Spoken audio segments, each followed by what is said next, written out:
یہ محمد اسماعیل کھتری صاحب کا اگلا سوال ہے. وہ یہ پوچھتے ہیں کہ قربانی کے جانور کو ذبح کرتے وقت بسم اللہ اکبر پڑھنا جو ضروری ہے، بسا اوقات چھری پھیرنے والے کے ساتھ قصائی بھی چھری پر ہاتھ رکھتا ہے.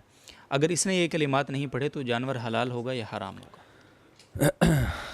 چھری پھیرنے والے نے اگر بسم اللہ اکبر پڑھ کے کم سے کم 3 رگیں جانور کی کاٹ دی تھیں اور اس کے بعد قصائی نے ہاتھ لگایا، جیسا کہ عام طور پر ہمارا مشاہدہ ہے کہ قصائی جب 3-4 رگیں کٹ جاتی ہیں اس کے بعد پھر وہ جو ہے نا وہ ہاتھ سے چھری لے کر یا اسی کے ہاتھ پہ جو ہے وہ چھری سے وہ مزید رگیں کاٹتے ہیں. تو اگر 3 رگیں کاٹ دی ہیں اور اس میں اللہ کا نام لے لیا گیا ہے، اس کے بعد قصائی نے ہاتھ لگایا اور اللہ کا نام نہیں لیا، تو جانور حلال ہو جائے گا.